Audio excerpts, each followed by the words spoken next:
Okay, I'm back. I'm super excited to talk to you guys today. This is a video that is super highly requested.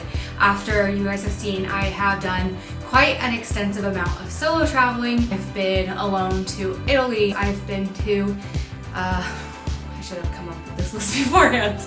I have been to Hungary, I've been to Slovakia, I've been to Austria, I've been to Ireland, I've been to Italy, Sweden, Denmark. Those are the places that I've traveled to alone. And I've done some solo traveling in Greece and also in the Netherlands. So I've done a decent amount of solo travel, all of that to say. And I've learned quite a few things along the way, especially being a woman, things that you should do, things that you should avoid. And I'm really excited to share them with you today, especially if you are a woman who is planning on doing some solo travel. I highly recommend you stay tuned to the end and let me know down in the comments below what tip ends up being the most useful for you. And please don't forget to subscribe before we get started. Okay, let's jump in.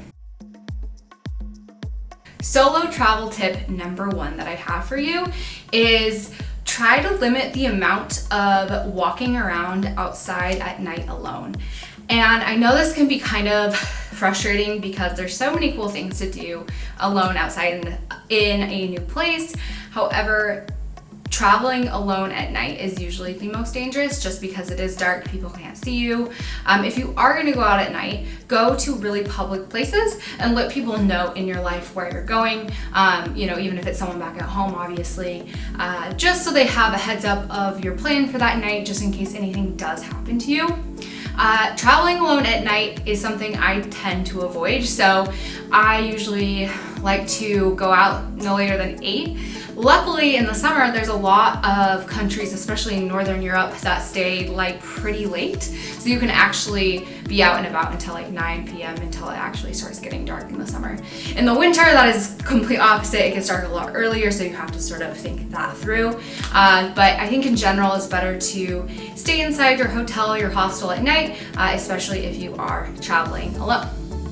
Tip number 2 is don't tell people that you are traveling alone, especially if they ask.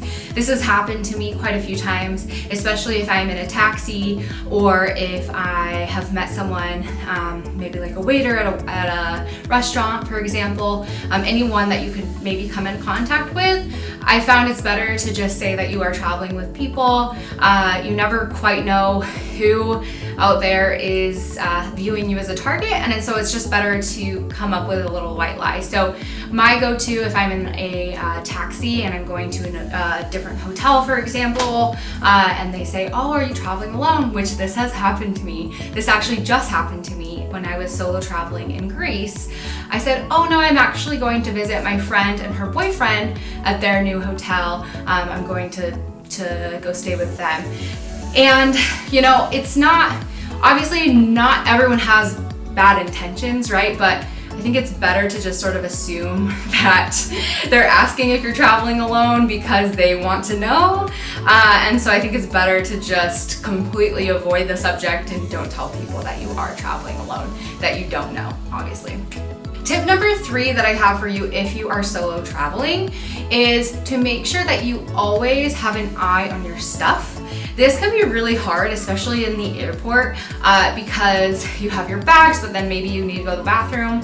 And it is really annoying to have to carry all of your stuff into the stall with you, but you should do this. Don't leave your bags around. I hope this goes without saying, but it's just important because if you are traveling alone and one of your bags is stolen, you're gonna have a much harder time than if you are with someone else who might be able to supplement some of the stuff that you've lost. So really just keep a close eye on your stuff. I think actually when you're solo traveling, you're more aware in general of your belongings just because it's just you and you sort of have this sense of self and thinking about, okay, what do I need, what do I have, versus with someone else you kind of could get distracted, and that's happened to me. I got robbed in Prague while I was not solo traveling, so it can happen. You can be a target no matter who you are with. But I think in general, it's just really good to have a close idea of where your stuff is at all times. Tip number 4 that I have for you when it comes to solo traveling is Try and stay in a female-only hostel, especially if you're a woman. Obviously, if you're a man, you can't stay in a female-only hostel. But if you are a woman, make sure that if you are staying in a hostel, it's in a female-only room. I've made the mistake before of staying in a co-ed room in a hostel. That was in Copenhagen, actually, and it turned out okay, but it did make me feel a little bit uncomfortable, especially because the guys who were staying in the room with me really were trying to get me to go out and go drinking with them, which is just something that I obviously wasn't comfortable with. And so it's better, I think, to just stay with women. Obviously, women can also be just as creepy as men. I don't think it's a gender thing by any means, but personally, I just felt a little bit safer in a hostel with women, and that experience really showed me that I should be booking female-only hostel rooms. There are some hostels that charge more for female-only rooms, which honestly I think is just silly. I think people should have the choice. So just be aware of that, but I think it definitely is worth the little bit of extra cost. So definitely consider that when you're booking hostels. The next tip that I have for you is travel light. This sort of goes back to keeping an idea of where all your belongings are, but when you're just one person traveling, it's a lot harder to say, hey, do you mind holding my bag for a second?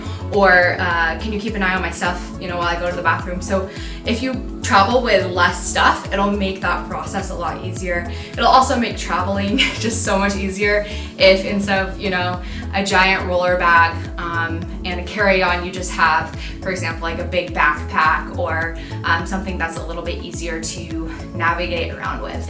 And the last tip I have for you as a woman who is solo traveling is let people know back at home where you are. I mentioned this earlier as well. I think this is really, really important. I always come up with an itinerary, especially if I'm solo traveling, that has the name and number of all the places that I'm staying, as well as the addresses. I like to include their details about, what nights I'm staying where, ticket confirmation numbers, that sort of thing, just in case something happens to me and my family back at home doesn't hear from me and they're starting to worry. They can actually contact either the place I'm staying or they have an idea at least of where I am at that point. So that is just a safety precaution thing. I think it's really helpful, and it actually helps me too to have this itinerary that I can actually then, use to keep track of where I'm going and all the places that I'm staying. So I hope that this video helped give you some ideas of ways to stay safe while you are solo traveling. Obviously, always use your best judgment. Your intuition is always right, so listen to it and really hone in on that. If something feels unsafe, it probably is, and listen to that gut feeling.